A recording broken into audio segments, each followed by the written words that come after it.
Welcome to Season 4 of E-commerce Fastlane. This podcast helps resilient entrepreneurs thrive with Shopify. And now on to episode 172.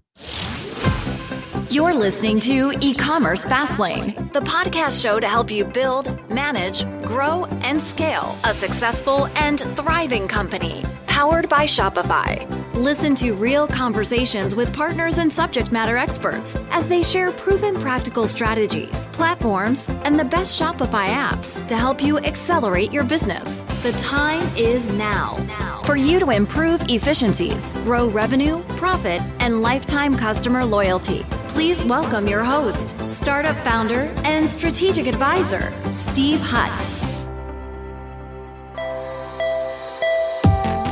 Today's podcast is sponsored by Frontend, a powerful storefront solution from the team at Shogun.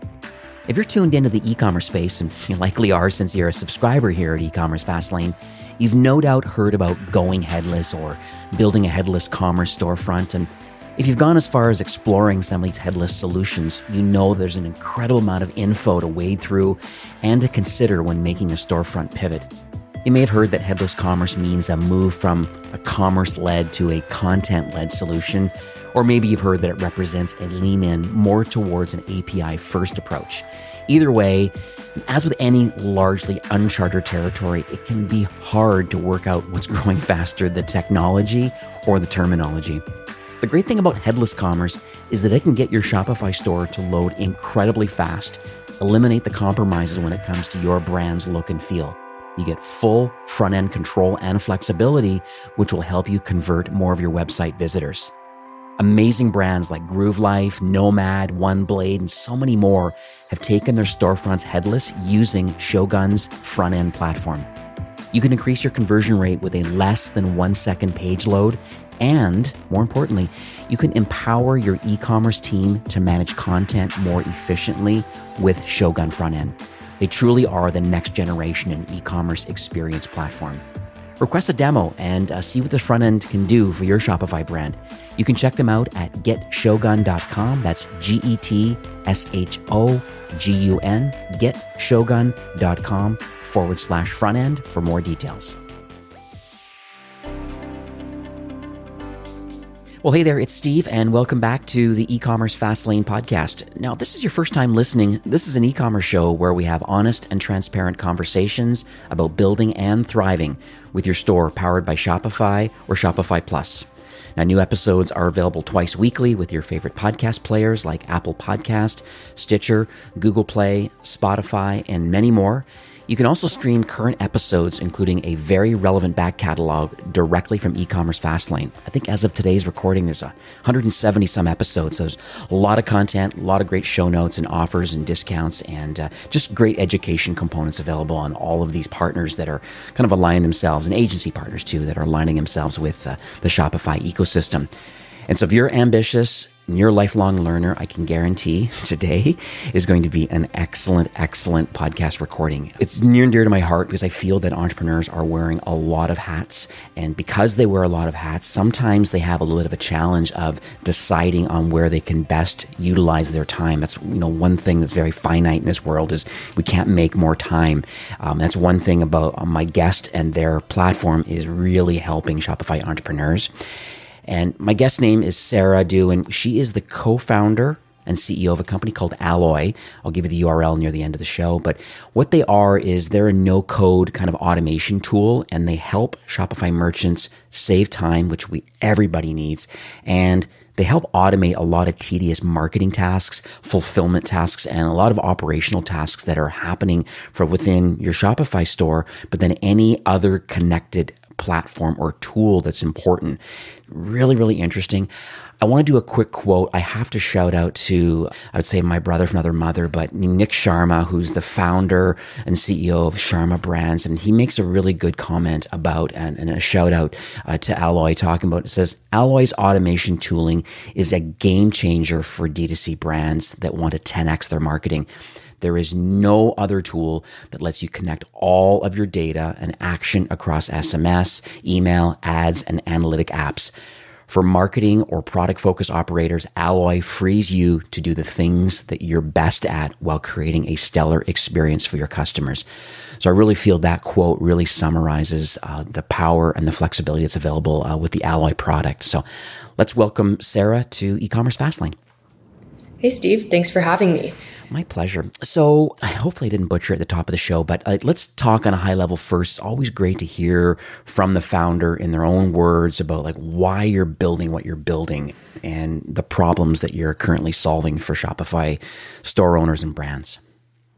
Yeah, so quick overview. Alloy is an e-commerce automation tool that's like a more advanced version of Shopify Flow, if you're familiar with that and you're on Plus, or Zapier. So a lot of merchants who aren't on Plus can access Zapier. The reason I even started Alloy is because I actually run a small streetwear store on Shopify, and there are a lot of things that I wanted to do that required me to write scripts since I'm an engineer and I can actually do that myself. And a lot of apps that I wanted to connect that weren't on Zapier, and I just needed to say sync one tag into another, like a Typeform or a Gorgeous. I basically started working on this with a longtime friend of mine around a year and a half ago. And so we built out the fundamental infrastructure, built out really solid workflow engine, and also this visual workflow builder. And the goal for us is to enable any merchant to use this tool, any merchant with no technical background actually, to use this and build out flows that connect their apps and let them define logic for how they want to automate all sorts of work for their store. I love it. And I know you use the language of a recipe, and I think it's perfect word because it truly is a recipe. There's certain elements that need to go in, similar to Flow, where there's a trigger and a condition and an action, but it's significantly more advanced. And we're going to dig into some of that in a few minutes. So you said a little bit about your journey here, but I just would love to unpack that a tiny bit more about the launch of Alloy. Let's talk about both you and your co-founder. What do you believe uniquely positions, other than your engineering, and I get that part of the business, and having a streetwear company is a really good starting point too to solve your own kind of purpose-built problems. And I appreciate that. Other than that, where does the desire and the expertise come from to want to create this platform and get involved in a SaaS company versus maybe being an e-commerce operator? I'm just curious on the mindset around that and why you decided to go down this journey. Yeah, I can kind of talk to my background actually. So I grew up in Georgia, moved to LA actually in high school because of my parents' jobs. And I actually got into coding just super randomly. I read this really interesting comic book on C++ and then ended up getting into the open source engineering world. And so that's how I met my co-founder. So we've actually worked together for 6 years on various projects before Alloy. So I got into that, ended up leaving high school a bit early actually because I had a friend who was starting this company called Do Not Pay. And so I actually moved up to SF and was couch surfing and helping him build out V1 of that app. So I got my exposure to startups relatively early. Ended up deciding I still wanted to go to school. So I went to Harvard for undergrad. I was there actually only for a year before I left for a gap year. So I was at Snap interning, and then I was at Wish for a fall co-op. And that's actually when I started working on Alloy. So Alloy started out as yet another side project. So like I said, my co-founder and I, we were working on tons of stuff out of personal interest and kind of this open source mindset of building things that others could use for free. And so at the time, I was really into Zapier, and I wanted to just make it a more visual tool and something a bit more powerful. So I can dive into this later, but there's a lot of functionality that's hard to do with Zapier because of the interface. For example, this concept of for loops that enables you to actually do more with your data. It was really tough to do in there. And so I really wanted to do this. We put it up on Product Hunt, just an initial version of Alloy. That was in October of 2019, and it just blew up. So on a Friday morning, woke up to tons of messages, thousands of waitlist signups, and some of our current investors actually, they had reached out first day of launch. So for example, the founder of Webflow, Bryant, was the first one to write us a check. And that's when it kind of became not just a side project anymore. I love that story. So I just, it just proves, I have some things on my wall that talk about, hard work beats talent, and not suggesting you don't have talent, but you obviously have put in the work. and kind of deserved kind of where you're at. And I appreciate the open source community too, really giving back to that community just for the greater education overall. And, I also believe in progress over perfection is another thing I have on my wall. And I know that your product continues to iterate over time. I have a pretty high profile Shopify Plus brand. I'll keep them nameless for now that I manage, and they are raving fans of Alloy. I know you know who they are. And they're overjoyed with kind of what they're able to do with the product now. And it really is helping them scale up big time as they expand out into other verticals. And a lot of tasks and things that they had to do manually or had team members to do for them. Now they're able to have a more improved customer experience, which I think is amazing. So let's talk about some of the automation that are available in the platform. Is there anything that you find maybe some early cases of automation, like early on in the tool, and kind of like what's notable for you that you could share with the listeners today?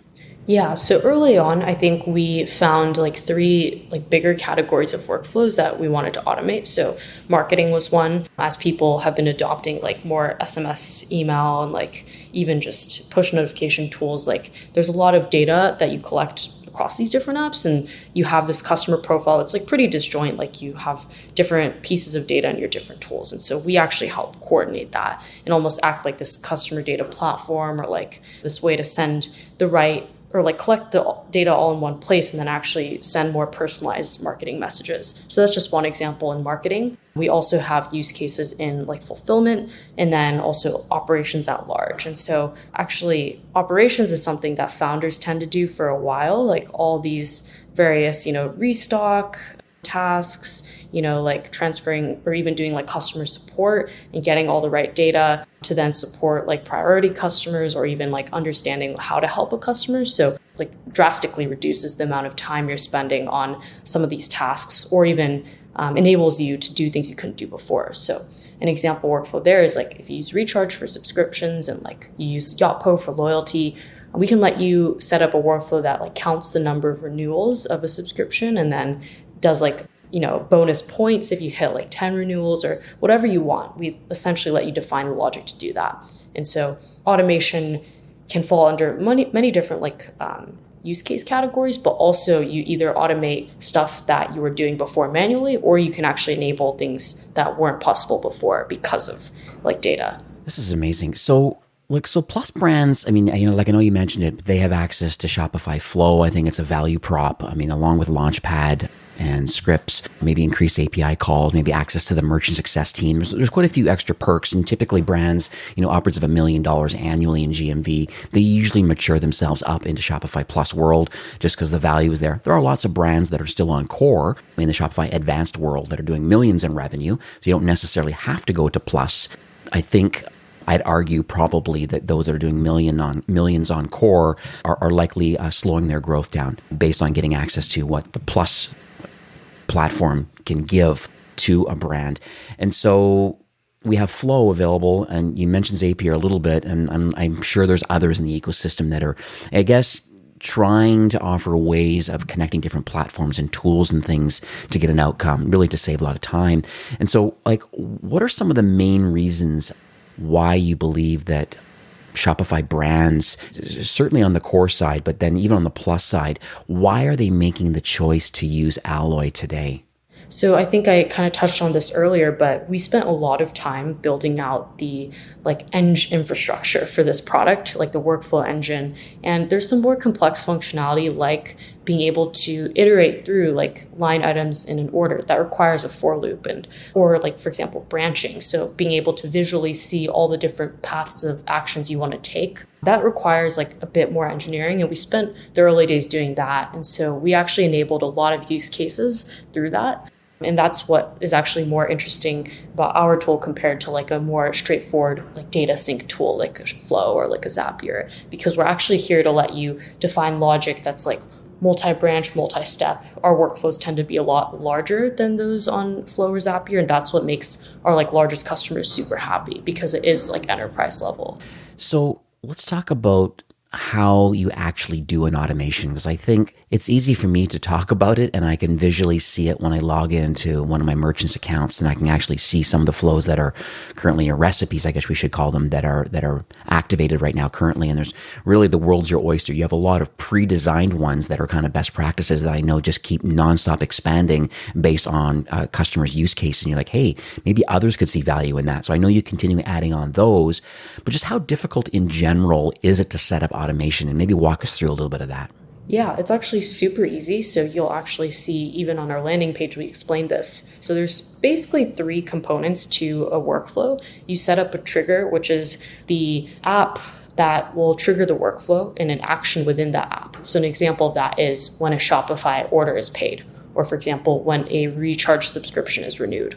So you set that up, you will connect your account. It's super easy, just like how you authenticate your Gmail to certain apps. It's the same process. And then after that, you might add what we call a logic block. So every component inside a workflow is a block, and we have trigger blocks, logic blocks, and action blocks. So the logic blocks are what enable you to do the interesting things, because that lets you filter data or determine what actions, following actions you should take depending on whatever input came in from that trigger. So you can say, if the total value of that order that was paid is greater than 100, that's the logic, then proceed with a certain line of action. And so you can follow with any number of action blocks. So you can add on, send a text message through Attentive with a discount code. So if that condition was true, let's proceed with the text and whatever else you want to tack on. So there's always one trigger, any number of logic blocks, and any number of action blocks. What's interesting, I had one merchant that used your tool, and what they've decided to do, and they're in a CPG product, I think it's a coffee replacement company. And one thing that was important to them, which your tool fills this gap for them, is that they have one application running right now, an app that checks in real time for delivery confirmation. So this is not using the Shopify's kind of trigger or the carrier's trigger. This is another solution that's checking through API real time, knowing based on the tracking number. What's interesting about it is that they were able to say, well, the trigger block or the trigger of this is the order has been delivered. And so then what happens next is that then they go to Attentive and they're sending a text message. Exactly what you're saying right now. What's unique about it is that they're able to have the language, they know that this trigger has now been fired, and they know here's the content that I want sent. Hey, and then they're a subscription company, so they're like, hey, the product is now waiting for you on your doorstep right now. You might want to go and get it. Oh, and porch pirates and all the different things that are going on in the world right now.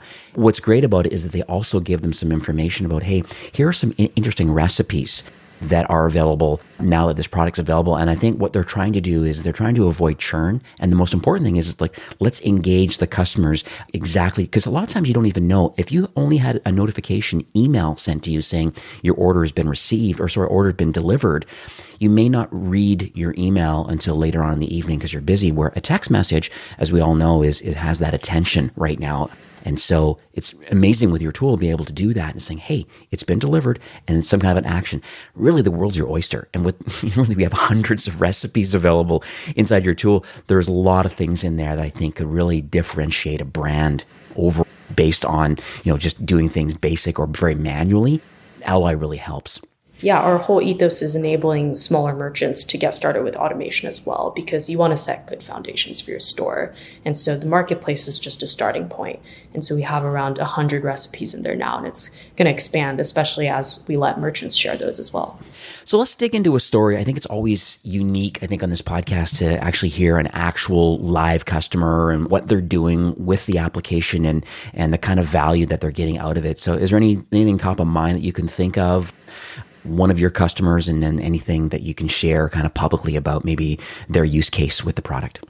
Yeah, we have this really cool customer called OpDay, and they're a premium skincare tech tool used by people like Paris Hilton, Kim Kardashian, and so they really blew up recently, and they basically found us, I forget how actually, but they were doing a ton of work in customer support, because as a premium product, they actually collect data on the customer skin type, all of that. We're providing really great customer support, but all manually. They were just hiring more reps, and they were always checking against forms that they'd gathered from customers. And so we helped them essentially transfer data from these typeform answers as like tags into Gorgias, and then also like categorizations, and actually enabled them to cut down on time and not need to hire more people. And so that was a really quick workflow, actually. So I think the great part about it was they thought it was like something complex that they needed to set up, but it only took us like one onboarding call to get that done.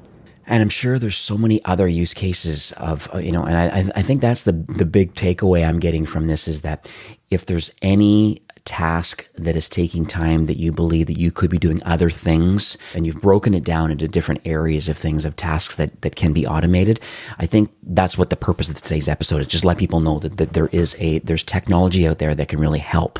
Let's talk about the future though of the product. I mean, you just mentioned a moment ago that you're even allowing some of these recipes that are being developed by customers of yours to be shared more in a public kind of marketplace. So let's just talk about your North Star a little and talk about kind of like where you believe the product is headed over the next few years, and just want to get the warm and fuzzies about like how you're going to continue to offer value and assistance, I guess, through automation.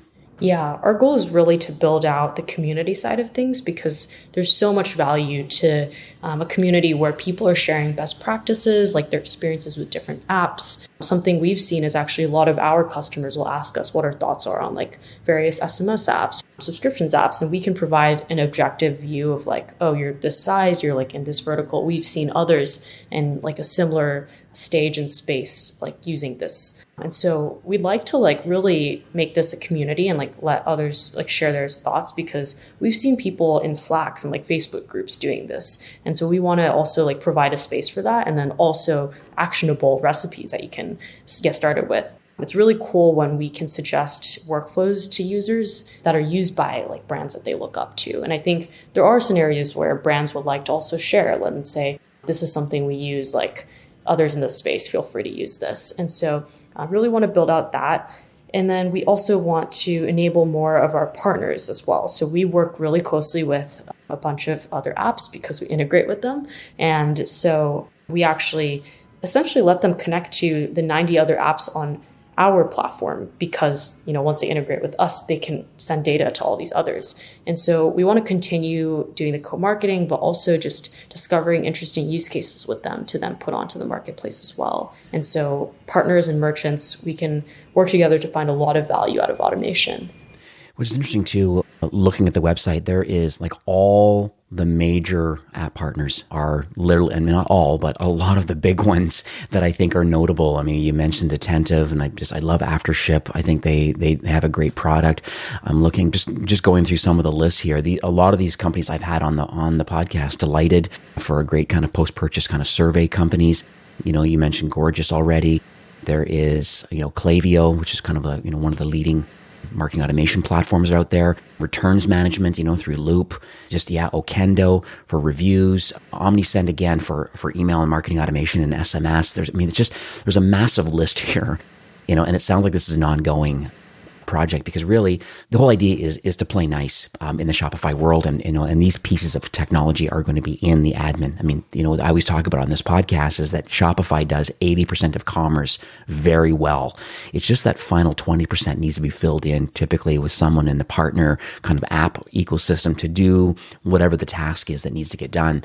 But it sounds like Alloy is another full layer on top of that. Yes, you have this beautiful storefront and you're, kind of doing your brand thing forward. And yes, you have, so these loyalty apps and customer support apps and certain things marketing things that you're doing, where Shopify is choosing to not want to build them. It sounds like you're the middle ground now between the Shopify store and these partners. I just want to make sure that I'm clear that that's kind of how you're trying to position the Alloy product. Yes. Yeah. We're almost like the substrate or like the piping between all these different parts of the ecosystem. I think we really want to play on that and just help grow the whole stack. So we are nearing the end of the show for today, but is there any takeaways or any action items that you would like to leave with our listeners? Yeah. I think all listeners who are merchants should definitely think about automation. I think one big misconception is that automation is for something that you currently do that's a headache, but you can actually do things that weren't possible before that you actually aren't currently doing. So I highly recommend checking out our marketplace.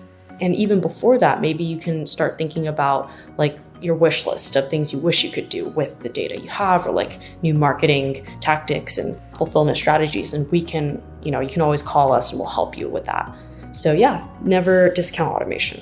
So how can people learn more about your solution? Where can they go, and kind of some learnings and education components that are available? Yeah, so our website is runalloy.com. If you want to check out the marketplace, that's just runalloy.com/marketplace. We have a Shopify app on the store.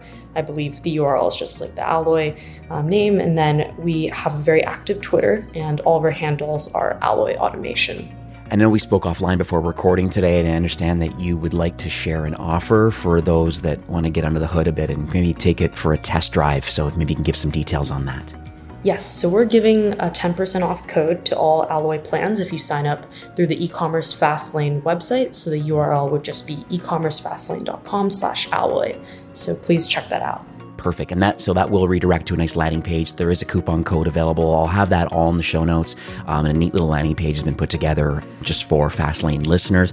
I highly recommend you check it out, because I really feel that it's almost like you don't know what you don't know, right? There's some automation that needs to get done. And I think there's ways of improving your customer experience overall. And then your own mental health, honestly, of being able to outsource some of these things through technology, and then focusing on the brand and building what it is you're building instead of getting caught up in the kind of day-to-day minutia. So I just wanted to thank you, Sarah, number one, for, I know we've been bouncing our calendars quite a bit. I just thank you for coming on the show today and recording today. And as you likely know this, but Shopify's mission really is to make commerce better for everyone. And it based on this recording today, I believe it's you and the Alloy team really are in tight alignment with wanting to help Shopify brands. I think in a lot of areas, improving efficiencies for sure, helping people grow revenue, and really give, I guess, these founders and marketers kind of the time to invest, I would say, maybe in more high value work. And I just want to thank you for sharing your knowledge and vision, and I guess most importantly, kind of giving back to the Shopify ecosystem. Of course, yeah, this was fun. All right, have yourself a great day. Today's podcast is sponsored by Frontend, a powerful storefront solution from the team at Shogun. If you're tuned into the e-commerce space, and you likely are since you're a subscriber here at E-commerce Fastlane, you've no doubt heard about going headless or building a headless commerce storefront. And if you've gone as far as exploring some of these headless solutions, you know there's an incredible amount of info to wade through and to consider when making a storefront pivot. You may have heard that headless commerce means a move from a commerce-led to a content-led solution, or maybe you've heard that it represents a lean-in more towards an API-first approach. Either way, as with any largely uncharted territory, it can be hard to work out what's growing faster, the technology or the terminology. The great thing about headless commerce is that it can get your Shopify store to load incredibly fast, eliminate the compromises when it comes to your brand's look and feel. You get full front-end control and flexibility, which will help you convert more of your website visitors. Amazing brands like Groove Life, Nomad, OneBlade, and so many more have taken their storefronts headless using Shogun's front-end platform. You can increase your conversion rate with a less than 1 second page load, and more importantly, you can empower your e-commerce team to manage content more efficiently with Shogun Frontend. They truly are the next generation in e-commerce experience platform. Request a demo and see what the front end can do for your Shopify brand. You can check them out at getshogun.com. That's GETSHOGUN, getshogun.com/front end for more details. Well, that's it for today's episode. I'd like to thank you personally for being a loyal listener of E-commerce Fastlane. It's my hope that this podcast is offering you a ton of value through growth strategies, tactics, and exclusive insider tips on the best Shopify apps and marketing platforms, all with my personal goal to help you build, manage, grow, and scale a successful and thriving company powered by Shopify. Thanks for investing some time today and listening to the show. I'm so proud and excited that you have a growth mindset and are a constant learner. I truly appreciate you and your entrepreneurial journey. Enjoy the rest of the week and keep thriving with Shopify.